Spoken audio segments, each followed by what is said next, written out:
very much appreciate that update. And have a question. Does the gentleman expect to consider amendments to H.R. 2 on the transportation bill on the floor next week? Yes, I talked to Mr. McCarthy, with the gentleman yield. Yes. I talked to Mr. McCarthy yesterday. Obviously, because of the time frame that the COVID-19 health strictures have imposed upon us, it takes a long time to vote on amendments. So rather than consider amendments individually, the leader and I talked about having amendments either in manager's amendments or in amendments which have a lot of individual amendments within them, and they will be considered in gross. So that there may well be a lot of amendments, but we hope to hold the votes down to a manageable level. As you know, votes have been taking about an hour, so that every amendment, if we took every amendment seriatim, frankly, we wouldn't finish until September. So we're trying to manage that, and we're working with the minority leader. I yield back.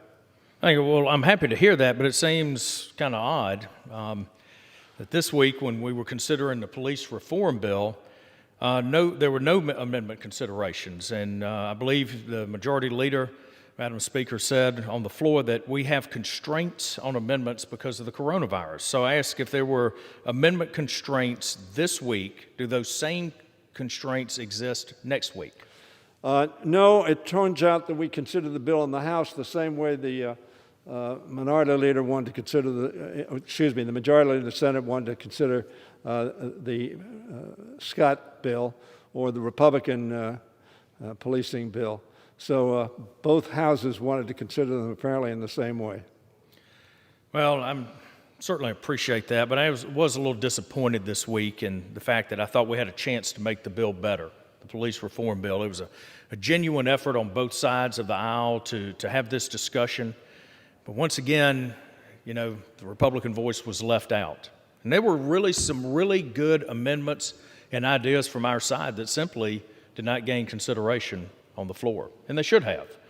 One such example was the Klein Amendment that really would have discouraged collective bargaining agreements with organizations that really kind of had poor officer disciplinary tactics, something that really could have fundamentally changed how departments operate in big cities.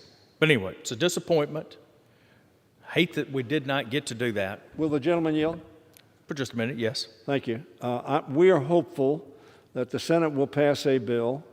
I know that my friend will say, well, yes, but it's the Democrats that stopped the bill. Let me tell you, I genuinely hope that we have a bill passed by the Senate, that we go to conference, and that we adopt a bill which can garner the support of the majority of the House and the Senate and can be signed by the President of the United States.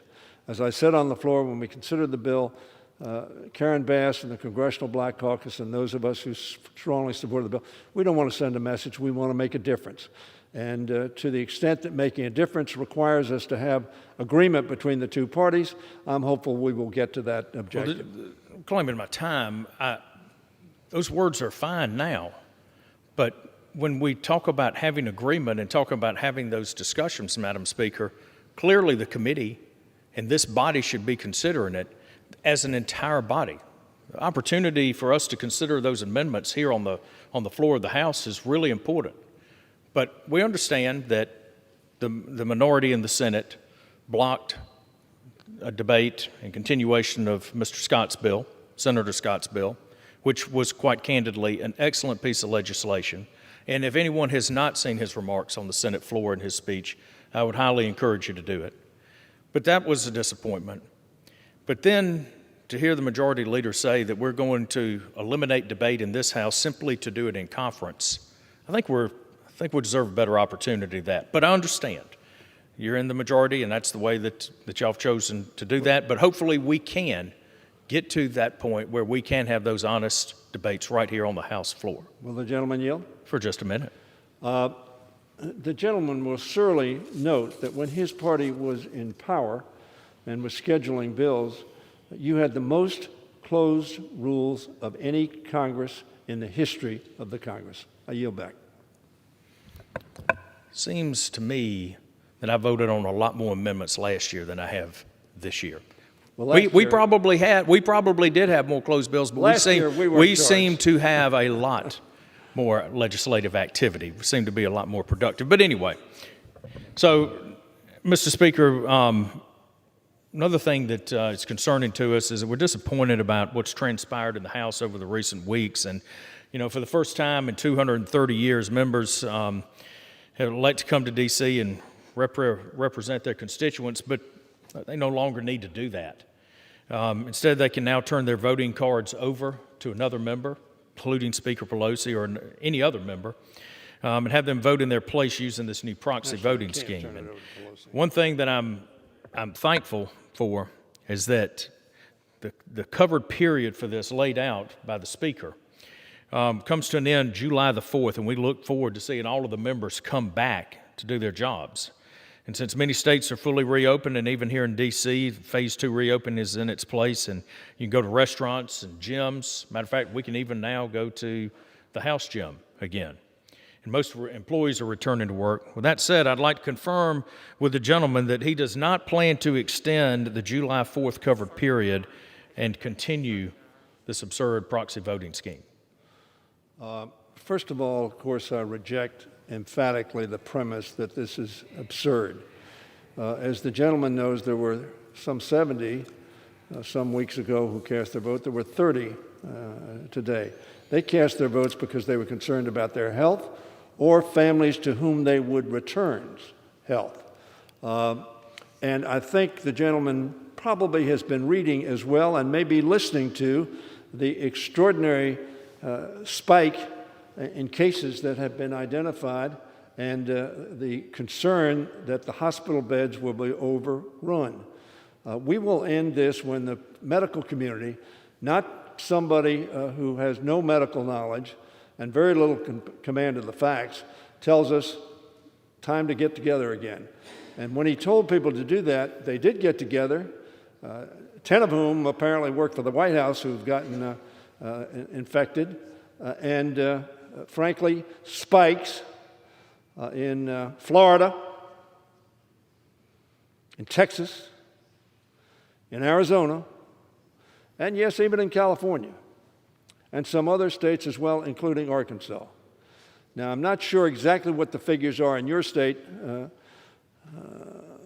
but Mr. Speaker, Madam Speaker, I believe that we're going to continue to be concerned about the health of the members, the health of the staff, the health of the people who cover us on behalf of the American people.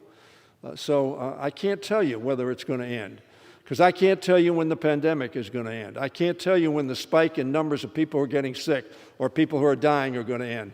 But I can tell you that we will be very sensitive to the risks, and we will act accordingly. Well, certainly we want to be safe and thoughtful about what we do. But I think we've done an excellent job of what we set out to do, which is not to stop the spread of this virus, but it was to slow the spread of the virus. Not a single one of us, not a single person in America wanted to see one of our fellow Americans suffer because there was not room for them in a healthcare facility where they needed it. And I think that we've done that. And I think America has shown that they've had the discipline to stay at home and to bend the infection rate curve down.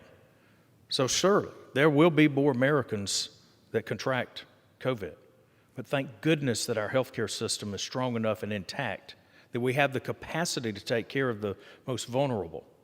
And speaking of that, you know, I think as I have watched a lot of the news, a lot of the data, very, very, very concerned about the most vulnerable in our nation.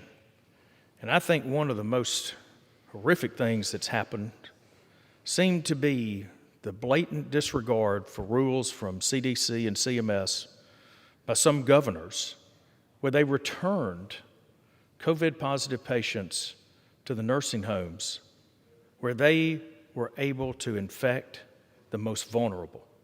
And so I'd ask the majority leader, do you think that there will be legislation considering how to protect our patients in nursing homes and also to really hold those accountable that violated the rules and were reckless with our fellow Americans' lives. Well, I don't know which, the gentleman yield. I yield. I hesitate to ask the gentleman a question I don't know the answer to, so I won't. But I don't know which governors the gentleman is talking about. But I will certainly want to find that out from the gentleman at some point in time. But let me say, Reclaiming my time for just a minute, sir, I would refer you to the special committee led by the gentleman from South Carolina, Mr. Clyburn. And I would refer you to the data that is coming out of that committee that clearly indicates where those particular states are. well, I'll I check yield on back. it. But let me tell the gentleman that we certainly intend to continue, as I said, to try to protect the American people. A lot of people have died. Over 122,000 people have died. And every one of them is a President of the tragic United loss. States- Every one is a tragic loss The for this President of the country. United States said this virus was a hoax. And because he said it was a hoax, people thought they didn't have to worry about it. I tell my friend from Georgia, a hoax. A gentleman who refuses to set the example of wearing a mask, which the science and medical people say we ought to do. A gentleman who really shunted aside much of the science and medical advice that he got. So I tell the gentleman,